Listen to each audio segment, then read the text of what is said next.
Dear students, आज हम organic chemistry के आर्टिकल रूल्स ऑफ रेजोनेंस को डिस्कस करेंगे। इससे पहले हम रेजोनेंस के बारे में पढ़ चुके हैं कि different pairing schemes of valence electrons with the same position of atoms is called resonance. Resonance खासकर उन मॉलिक्यूल्स के लिए लिखते हैं कि जिनको एक लीवर स्ट्रक्चर से नहीं लिखा जा सकता, बल्कि उनके लिखने के लिए एक से ज्यादा लीवर स्ट्रक्चर्स जो हैं उनको बनाया जा सकता है। इसके लिए दर्जार रूल्स को जहन में रखना होगा। Number 1, resonance structures are not actual structures for the molecules. जो रेजोनेंस स्ट्रक्चर्स हैं ये नॉन एग्जिस्टेंट है, हाइपोथेटिकल है और सिर्फ उनको पेपर के ऊपर ड्रा किया जा सकता है। इनमें से कोई स्ट्रक्चर एक्चुअल स्ट्रक्चर नहीं है। ये सिर्फ वो स्ट्रक्चर्स हैं कि जिनको मौजूदा रूल्स के मुताबिक उनको लिखा जा सकता है। दूसरा रूल ये है कि all the contributing structures must be bona fide Lewis structures, कि इनको लीवर्स के रूल्स को फॉलो करना चाहिए और लीवर्स के मुताबिक जो ज्यादा से ज्यादा कोई एटम बॉन्ड बना सकता है, हाइड्रोजन के लिए ज्यादा से ज्यादा एक बॉन्ड है, हेलोजन ज्यादा से ज्यादा 2 बॉन्ड बना सकता है, ऑक्सीजन ज्यादा से ज्यादा 3 बॉन्ड बना सकता है और नाइट्रोजन ज्यादा से ज्यादा 4 बॉन्ड बना सकता है। मिसाल के तौर पे अगर हम एसीटेट आयन की रेजोनेंस कंट्रीब्यूटिंग स्ट्रक्चर्स को देखते हैं तो इसकी रेजोनेंस ये शो करती है कि ऑक्सीजन अगर कार्बन के साथ डबल बॉन्ड बनाने की कोशिश करे, क्यों कि ऑक्सीजन के ऊपर नेगेटिव चार्ज मौजूद है, तो क्योंकि इस कार्बन ने ऑलरेडी 4 बॉन्ड बनाए हैं। 5वां बॉन्ड बनाने की कोशिश करेगा तो इसका एक बॉन्ड ब्रेक करेगा और कार्बन ऑक्सीजन सिंगल बॉन्ड होगा और ऑक्सीजन के ऊपर जो है वो नेगेटिव चार्ज आ जाएगा। मगर अगर ये स्ट्रक्चर बनाने की कोशिश करते हैं तो इस स्ट्रक्चर के अंदर कार्बन जो है वो 2 इस ऑक्सीजन के साथ, 2 इस ऑक्सीजन के साथ और एक इस कार्बन के साथ बॉन्ड बना रही है। लिहाजा कार्बन यहां पे क्योंकि 5 बॉन्ड बना रही है तो ये स्ट्रक्चर रेजोनेंस कंट्रीब्यूटिंग स्ट्रक्चर्स की सूरत में नहीं एग्जिस्ट करती, जबकि जो पहली 2 स्ट्रक्चर्स हैं वो resonance contributing structures of acetate ion है। ऐसे ही अगर हम एसिटिक एसिड की बात करते हैं तो एसिटिक एसिड की ये ऑक्सीजन जो है इसने 2 बॉन्ड बनाए हैं, एक हाइड्रोजन के साथ एक साथ वाली कार्बन के साथ। अगर ये अपने लोन पेयर को इस्तेमाल करते हुए इस कार्बन के साथ डबल बॉन्ड बनाने की कोशिश करे तो क्योंकि ये लोन पेयर इस्तेमाल कर रही है, लिहाजा इसके ऊपर मुकम्मल तौर पे पॉजिटिव चार्ज आ जाएगा और इस कार्बन ने ऑलरेडी क्योंकि 4 बॉन्ड बनाए हैं, अगर ये 5वां बॉन्ड बनाने की तरफ जाएगी तो इसको एक बॉन्ड ब्रेक करना पड़ेगा और इसके ऊपर नेगेटिव चार्ज आ जाएगा ताकि कार्बन 4 से ज्यादा बॉन्ड ना बनाए। ऐसे ही इससे ये स्ट्रक्चर बनेंगी और अगर हम ये स्ट्रक्चर बनाने की कोशिश करें तो इस स्ट्रक्चर में ऑक्सीजन तो बेशक 3 बॉन्ड बना रही है, लेकिन हाइड्रोजन जो है वो डबल बॉन्ड बना रही है। हाइड्रोजन एक से ज्यादा क्योंकि बॉन्ड बना नहीं सकती, तो इस वजह से ये रेजोनेंस कंट्रीब्यूटिंग स्ट्रक्चर नहीं है। ऐसे ही अगर हम नाइट्रोमीथेन की बात करें तो इसमें ये नाइट्रोजन 4 बॉन्ड बना रही है, एक कार्बन के साथ, 2 इस ऑक्सीजन के साथ, एक इस ऑक्सीजन के साथ। ऑक्सीजन के ऊपर नेगेटिव चार्ज है और नाइट्रोजन क्योंकि 4 बॉन्ड बना रही है उसके ऊपर पॉजिटिव चार्ज है। अगर ऑक्सीजन का ये नेगेटिव चार्ज इस नाइट्रोजन के साथ डबल बॉन्ड बनाने की कोशिश करे तो क्योंकि नाइट्रोजन 5वें बॉन्ड की तरफ जा रही है और ये मुमकिन नहीं है, नाइट्रोजन को ये डबल बॉन्ड ब्रेक करना पड़ेगा और ब्रेक करके ये nitrogen oxygen bond single bond में कन्वर्ट हो जाएगा और ऑक्सीजन के ऊपर नेगेटिव चार्ज हो जाएगा। मगर अगर हम यहाँ पे नेगेटिव और पॉजिटिव को न्यूट्रलाइज करते हुए ऑक्सीजन और नाइट्रोजन के दरमियान डबल बॉन्ड यहां भी दिखलाने की कोशिश करें तो अब क्योंकि नाइट्रोजन 5 बॉन्ड बना रही है, लिहाजा ये स्ट्रक्चर लीवर्स के मुताबिक एग्जिस्ट नहीं करेगी। इसी तरह से इसका तीसरा रूल ये है कि in writing resonance structure we are only allowed to move electrons. हम सिर्फ स्ट्रक्चर्स लिखते हुए इलेक्ट्रॉन को मूव करवाएंगे, उनके जो एटम्स हैं उनकी पोजीशन फिक्स रहेगी, उनमें किसी किस्म की कोई तब्दीली नहीं। जैसे अगर हम एलाइलिक कैटाइन की बात करते हैं, इसका ये पाई इलेक्ट्रॉन अगर ये मूव करेगा तो इस कार्बन पे इलेक्ट्रॉन की कमी की वजह से पॉजिटिव चार्ज, और अब इन दो कार्बन के दरमियान डबल बॉन्ड भी बनेगा और इलेक्ट्रॉन इस कार्बन का यहां आने की वजह से पॉजिटिव नेगेटिव न्यूट्रलाइज हो जाएगा और ये कार्बन न्यूट्रल हो जाएगी। मगर अगर हम ये स्ट्रक्चर लिखते हैं तो इस स्ट्रक्चर के अंदर इस कार्बन के साथ 3 हाइड्रोजन थे, इस कार्बन के पास 3 हाइड्रोजन है, मगर यहां पे हाइड्रोजन 2 है। इसका मतलब यहां हमने पोजीशन ऑफ एटम को भी चेंज किया है। ये रेजोनेंस कंट्रीब्यूटिंग स्ट्रक्चर्स नहीं कहलाएगी। ऐसे ही अगर हम एसिटो एस्टिक एस्टर के हवाले से बात करें, इस वक्त अगर ये हाइड्रोजन रिमूव हो, कार्बन कार्बन डबल बॉन्ड बने और ये बॉन्ड सिंगल बॉन्ड में कन्वर्ट होके यहां से निकलने वाला हाइड्रोजन इस ऑक्सीजन के साथ जब जाएगा, तो ऐसी हालत में हम इसको रेजोनेंस नहीं कह सकते, क्योंकि यहां पे पोजीशन ऑफ एटम चेंज हुए हैं, ये रेजोनेंस नहीं है। और रेजोनेंस को हम डबल हेडेड एरो के साथ शो करते हैं, मगर क्योंकि ये रेजोनेंस नहीं है, ये टॉटोमरिज्म में है, इसमें position of H ion changes from one part of the molecule to the other part of the same molecule.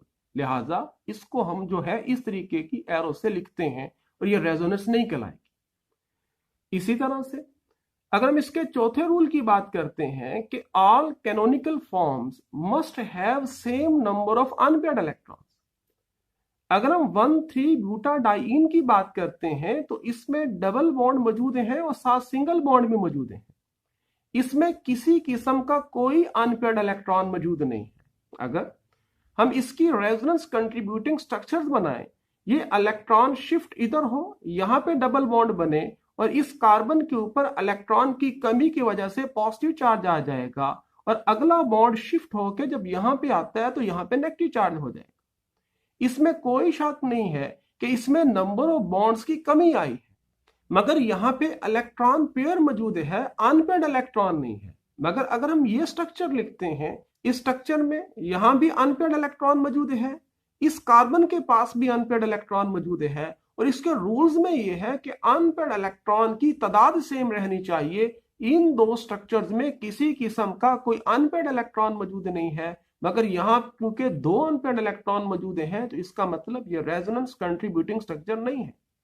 ऐसे ही अगर हम इथीन की बात करते हैं तो इसमें भी किसी किस्म का कोई अनपेयर्ड इलेक्ट्रॉन नहीं, मगर अगर इसका ये बॉन्ड ब्रेक करें और होमोलिटिक क्लीवेज हो, ये इलेक्ट्रॉन इसके ऊपर लिख दें, ये इलेक्ट्रॉन इसके ऊपर लिखें और दोनों इलेक्ट्रॉन अनपेयर्ड इलेक्ट्रॉन की सूरत में शो करें, तो ये रेजोनेंस कंट्रीब्यूटिंग स्ट्रक्चर नहीं हो सकती। क्यों कि नंबर ऑफ अनपेयर्ड इलेक्ट्रॉन जो होंगे उनकी तादाद सेम रहनी चाहिए हर कंट्रीब्यूटिंग स्ट्रक्चर्स में, और क्योंकि जो पेरेंट स्ट्रक्चर्स हैं उनमें अनपेयर्ड इलेक्ट्रॉन मौजूद नहीं है, तो लिहाजा किसी भी कंट्रीब्यूटिंग स्ट्रक्चर्स के अंदर अनपेयर्ड इलेक्ट्रॉन नहीं हो सकते। रेजोनेंस का 5वां रूल है कि all atoms involved in resonance must lie in a plane, ताकि जो पी ऑर्बिटल्स हैं वो आसानी से ओवरलैप कर सके। अगर हम यहां पे मिसाल लेते हैं 2,3 डाई टर्शरी ब्यूटाइल ब्यूटाडाइइन की, तो इसमें कोई शक नहीं है कि डबल बॉन्ड, सिंगल बॉन्ड और फिर डबल बॉन्ड, यानी इसके अंदर alternative single and double bond मौजूद हैं। इसको कॉन्जुगेटेड डाइइन की सूरत में शो करना चाहिए, मगर क्योंकि इसके साथ जो है 2 बल्की ग्रुप मौजूद हैं और इन बल्की ग्रुप की मौजूदगी की वजह से पी ऑर्बिटल्स जो हैं वो एक प्लेन में नहीं रहेंगे, लिहाजा इनकी रेजोनेंस नहीं हो सकती। और जब रेजोनेंस नहीं होगी तो ये स्ट्रक्चर जो है बावजूद इसके कि कॉन्जुगेटेड डाइइन शो करनी चाहिए, मगर बल्कि ग्रुप्स की वजह से ये नॉन कॉन्जुगेटेड डाइइन के तौर पे बिहेव करती है, इसमें रेजोनेंस नहीं होती। इसी तरीके से अगर हम साइक्लो ऑक्टा टेट्राइन की बात करते हैं तो इसमें भी जाहिरी तौर पे alternative single and double bonds हैं और बेंजीन की तरह इसमें भी रेजोनेंस होनी चाहिए, मगर बड़ी स्ट्रक्चर होने की वजह से इसके पी ऑर्बिटल्स एक प्लेन में नहीं रहते और ऐसी हालत में एक्चुअली ये टब शेड फॉर्म अख्तियार कर लेती है। एक प्लेन में न होने की वजह से इनमें रेजोनेंस नहीं हो सकती, लिहाजा साइक्लो ऑक्टा टेट्राइन का मॉलिक्यूल जो है वो रेजोनेंस शो नहीं करता। ऐसे ही अभी तक हमने जितने रूल्स पढ़े उन तमाम रूल्स में ये पढ़ा कि या रेजोनेंस शो होती है या रेजोनेंस शो नहीं होती, मगर हम अब ये डिस्कस करेंगे कि जो रेजोनेंस कंट्रीब्यूटिंग स्ट्रक्चर्स मुमकिन है, क्या तमाम की पॉसिबिलिटी एक जैसी है, क्या तमाम की स्टेबिलिटी और कंट्रीब्यूशन एक जैसी है। तमाम स्ट्रक्चर्स की कंट्रीब्यूशन एक जैसी नहीं है, अपनी स्टेबिलिटी के लिहाज से कुछ ज्यादा कंट्रीब्यूट करेंगे, कुछ कम कंट्रीब्यूट करेंगे। Number 1, structures with more covalent bonds are generally more stable than with fewer। मिसाल के तौर पे अगर हम यहाँ पे 1,3-ब्यूटाडाइईन की बात करते हैं तो इसके अंदर जो है बॉन्ड्स की तादाद ज्यादा है, मगर इसकी जो दूसरी और तीसरी स्ट्रक्चर है इसमें बॉन्ड्स कम है, क्योंकि यहाँ पे पॉजिटिव और नेगेटिव चार्ज इनके दरमियान मौजूद है। लिहाजा इनमें से जो पहली स्ट्रक्चर है वो मेजर स्ट्रक्चर है, उसकी कंट्रीब्यूशन ज्यादा, और बाकी दूसरी और तीसरी स्ट्रक्चर्स की कंट्रीब्यूशन जो है इसकी निस्बत कम है। इसी तरह से structures without a charge are more stable than those with charge separation. मिसाल के तौर पे अगर वाइनाइल क्लोराइड की बात करें तो इसमें किसी किस्म की चार्ज सेपरेशन नहीं है, मगर क्योंकि हमने रूल्स ऑफ रेजोनेंस पे पढ़ा कि हैलोजन जो है वो 2 बॉन्ड भी बना सकता है।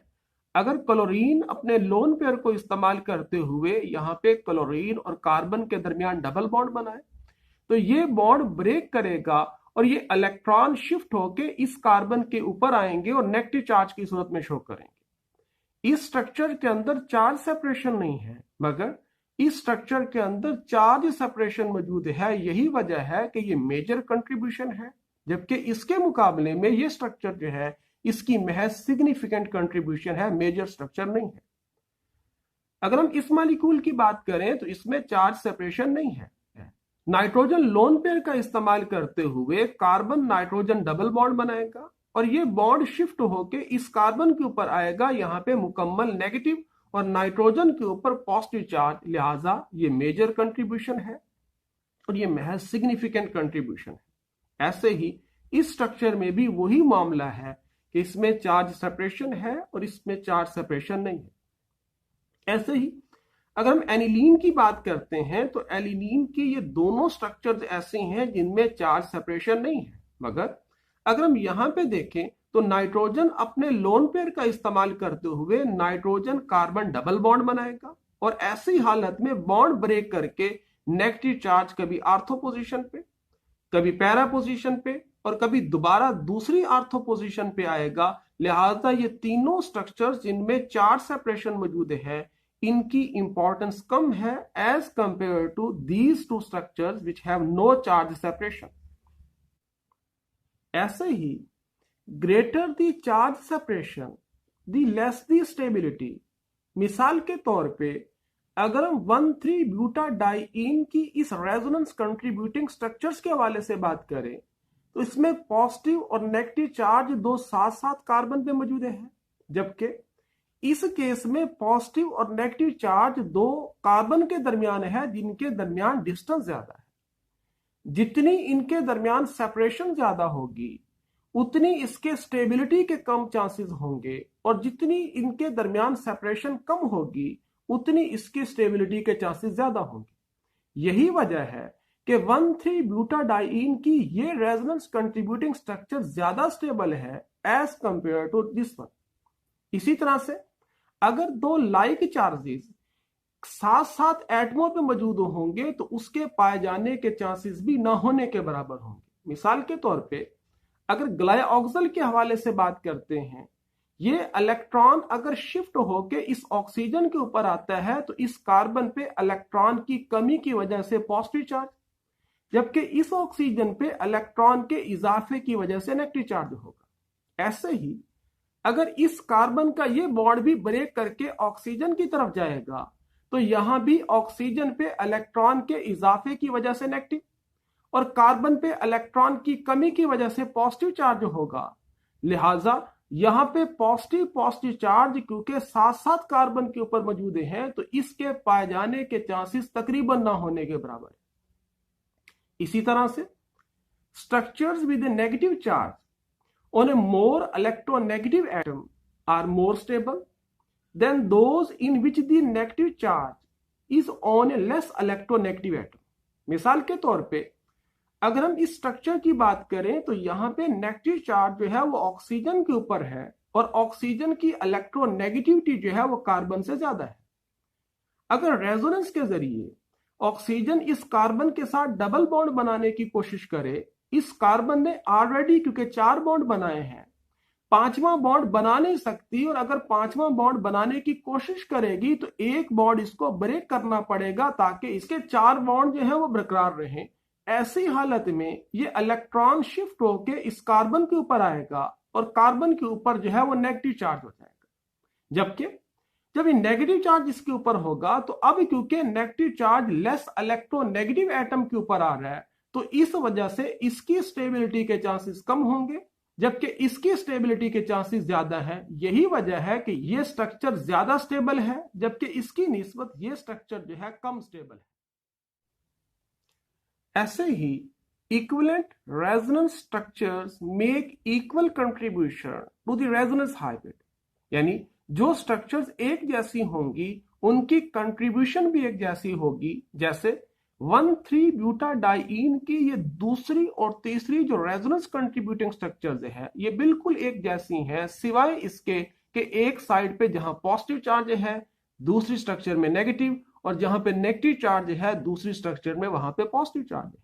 ये दोनों स्ट्रक्चर्स एक जैसी हैं और इन दोनों की कंट्रीब्यूशन जो होगी वो भी एक जैसी होगी। इसी तरह से structures in which bond angles and bond lengths resemble closely with the resonance hybrid are more stable than those with distorted bond angles and bond lengths.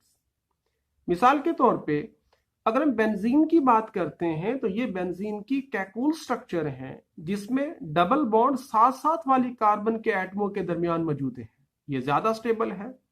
जबकि अगर दीवार के इन तीनों स्ट्रक्चर्स में देखें तो इन दो कार्बन के दरमियान बॉन्ड लेंथ काफी ज्यादा, इन दो कार्बन के एटमों के दरमियान बॉन्ड लेंथ ज्यादा है, और ऐसे ही इन दो कार्बन के एटमों के दरमियान बॉन्ड लेंथ ज्यादा है।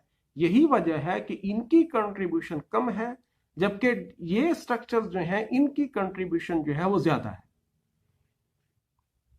ऐसे ही greater the number of principal contributing structures of a molecule the greater the stability, especially if the contributing structures are of equal energy.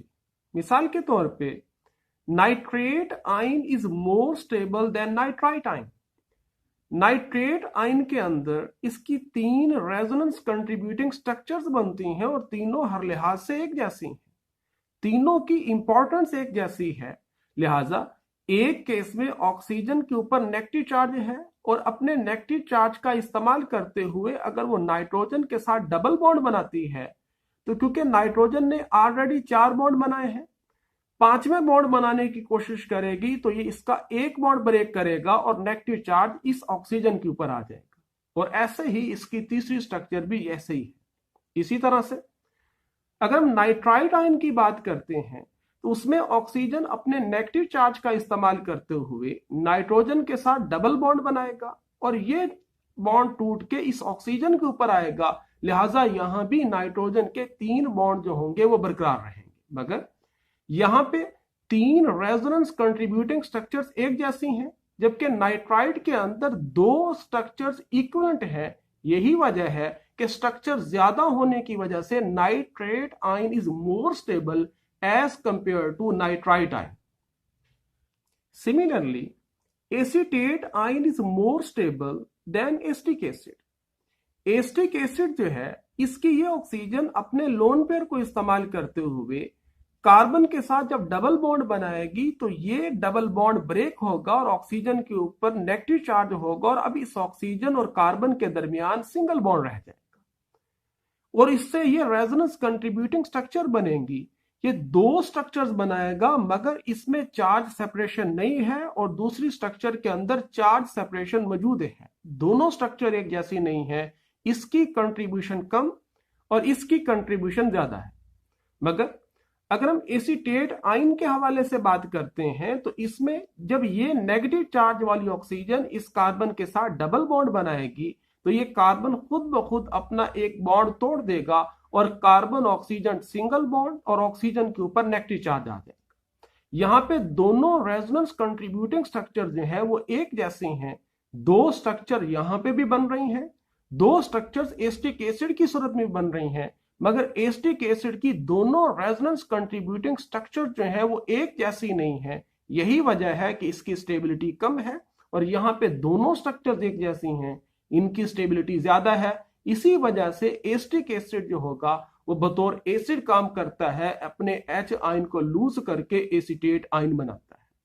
ये चंद एक हमने रूल्स डिस्कस किए कि जिनको इस्तेमाल करते हुए हम लोग रेजोनेंस कंट्रीब्यूटिंग स्ट्रक्चर्स को ना सिर्फ लिख सकते हैं बल्कि ये भी पहचान सकते हैं कि इनमें से कौन सी रेजोनेंस कंट्रीब्यूटिंग स्ट्रक्चर जो है उसकी इंपॉर्टेंस ज्यादा है।